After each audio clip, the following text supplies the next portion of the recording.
And welcome to the Writer's Life, a place where you get the sight, sound, smells, taste of my particular writer's life, where you get the truth. So help me God, nothing but the truth. Subscribe if you haven't already. Punch the like button, tap the bell for notifications. So you don't miss out on one single exciting video and/or podcast. Tomorrow will be a podcast. Today's just a video. Don't forget to go to vinzandrew.com. Got to update it again tonight with new books. Seems like something new's coming out every week, and it has been like that for the past month.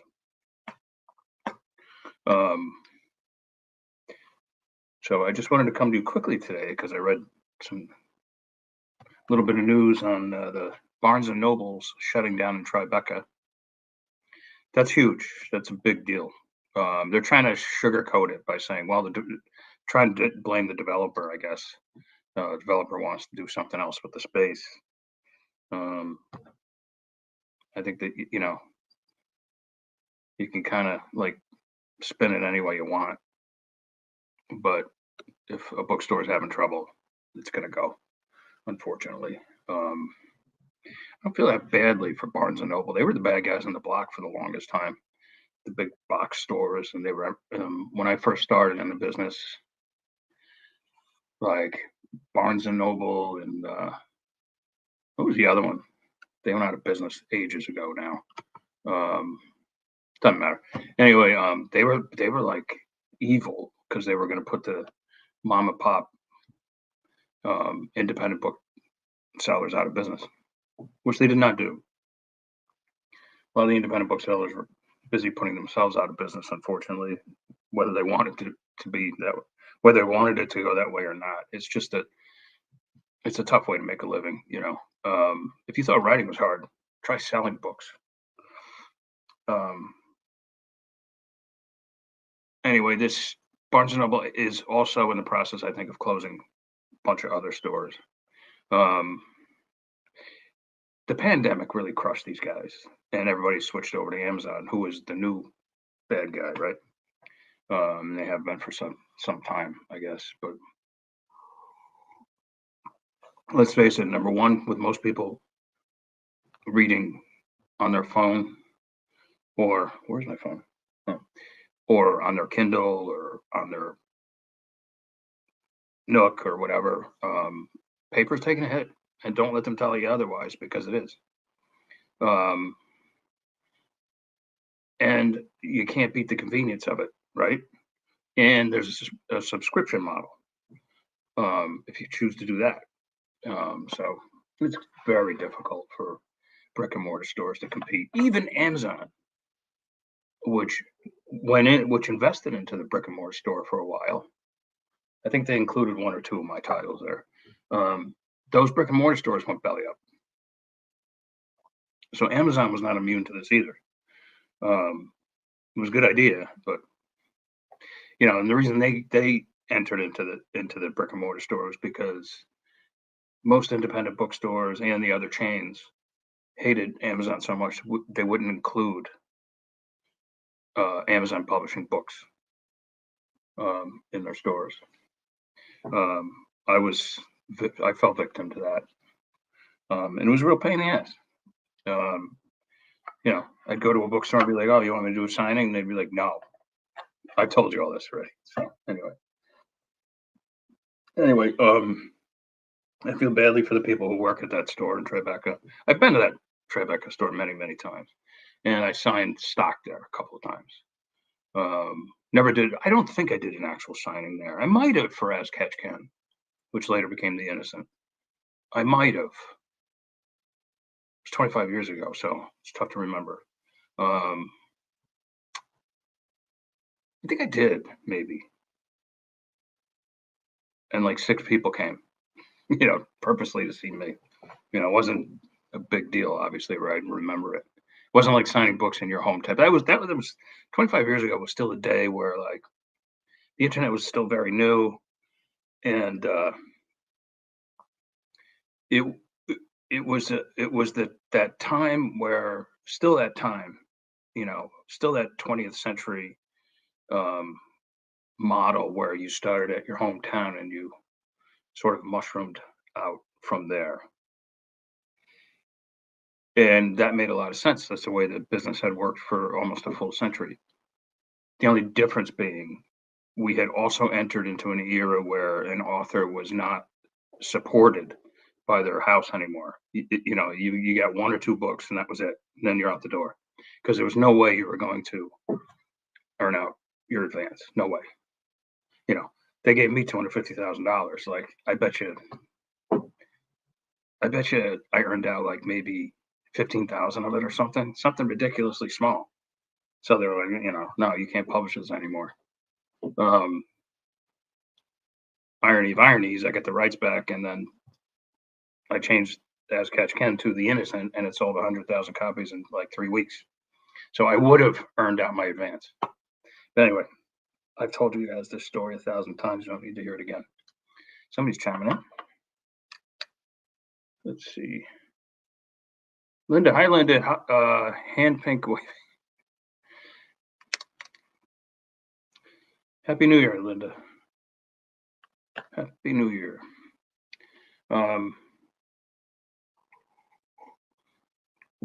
Somebody else too.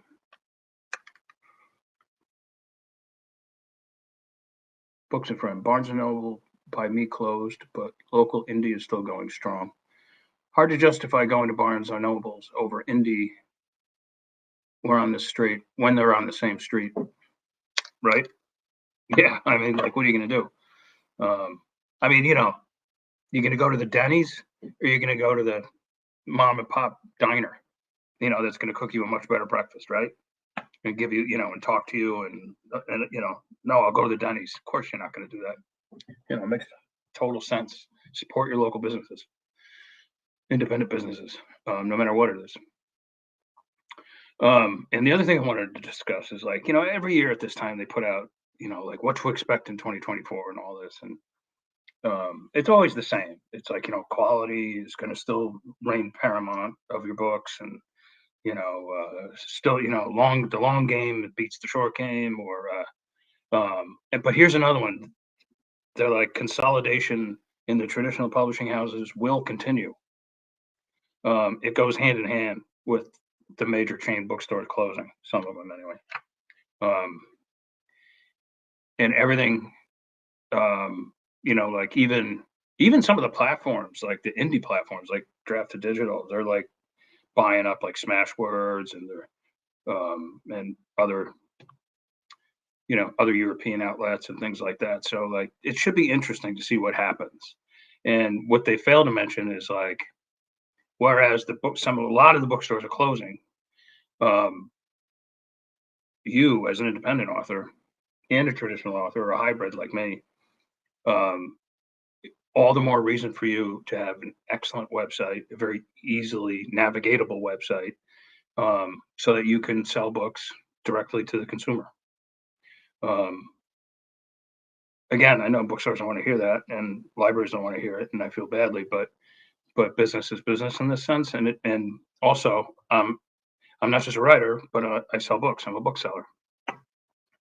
The other day, I sold a couple books off my website. PayPal emailed me, and they're like, you got this amount of money, so it's just transferred to you. And I sent over a couple of Mobi files, EPUB files in this case. And they're like, I get a note back. Thanks, Mr. Zandri. Boom, easy peasy, lemon squeezy. The guy didn't have to go anywhere. I get the full payment. I don't have to split it, even 10% or 15% or 20%. No agents involved. It's just, nothing could be easier.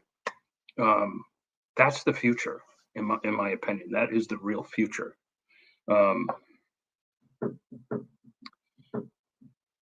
It's just a new era. It's a new.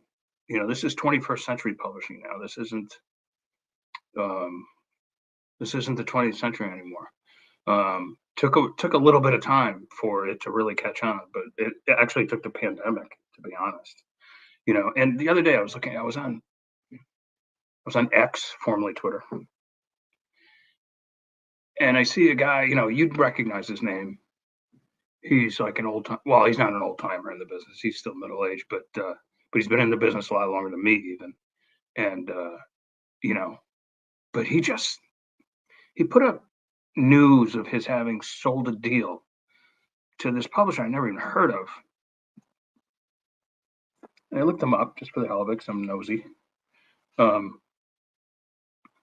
and in my opinion, clearly it's a no advance deal, which is fine. I do some of those, and it's actually kind of cool starting off in the black rather than worrying about having to earn out an advance that you're never going to earn out. But in any case, I'm like, at this stage of his game, he's got enough fans to support him very well. And I'm like, why would he give up 50% just to have a publisher's name on the spine? I just don't get it anymore. I guess, but there was a time just even like 2 years ago, I would have said, well, like, yeah, sure. And like, look at it, I'm still, I can't grab, oh, here's one. I'm still doing it. I'm still doing it. So there's no one more hypocritical than I am. But again, whereas it used to be, I was 80% traditional and 20% independent. Now I'm 80% independent, 20% traditional, if that makes sense. All right, that's all I wanted to say today, just because I saw those news stories and I thought I'd bring them up to you for your listening pleasure and for you to peruse. How about the Epstein list, huh? Seems like everybody's on it. I don't think it's going to be a big deal.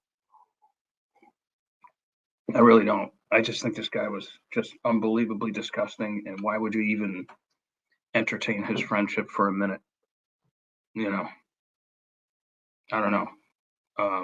It does prove that like there is a ruling elite in this country. They abide by one set of rules, and you're supposed to abide by another set of rules, and that's the way it goes. Um,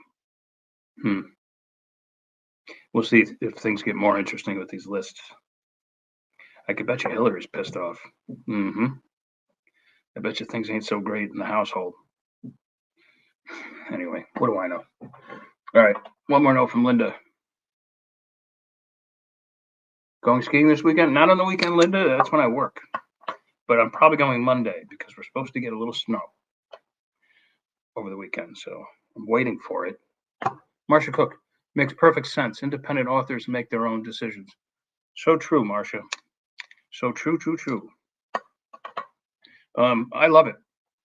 I never thought this would happen to me, but it has, and it's become like this monster. It's become this absolute monster. I finished a novel yesterday, and I already have 2,500 words on a new story. I don't know where it's going. At least I hope I don't know where it's going. I know that sounds counterintuitive, but I don't want to know, other than enough to keep me going the next day, and I have that. I'm calling it Hitchhiker, and it's about a woman whose family's gone now. Her husband died, and I'm not going to tell you how, but her kids are off, married with their own kids, and she hardly sees them. They're in different states, and so she sells everything. This is at the beginning, so I'm just telling you. I'm not spoiling anything, but she sells everything. Even and anything she doesn't sell, she gives to charity. She just strips herself of everything, and she just feels the weight lifted. Just lifted. She gets rid of her house. She was asked to resign from her job as a writer for a local community college. She had always wanted to be a fiction author, but she was never able to do it. She had to raise a family, whatever. And now that she's in her late 50s, she just gets in her Jeep and she takes off. She has no idea where she's going. But with each mile that takes her away from her hometown, she feels even more of this great burden lifted from her. And I'm not going to tell you what else happened, because I know it's going to happen now. Or I know it's going to happen tomorrow, but that's about as far as I go with it. Sounds more literary in nature, doesn't it? but there's going to be a thriller aspect to it for sure. I have to stay true to my fan base. I have to thrill you. All right, you guys. Thanks for chiming in. A lot of people chiming in today. Thank you. And I will see you tomorrow, an hour earlier at 2:00, with the great Joel Fishman. I call him Fishman, who will be coming to us from his new hacienda in the desert out west. I'm so jealous. That's so cool. I think he's got a horse and stuff, and he wearing a 6-gun. He's shooting rattlers and stuff. I'm gonna ask him. That's so cool. He's out there writing and stuff. I love that stuff. Anyway, good for him. All right, you guys. I will catch you tomorrow, and as always, ciao, ciao.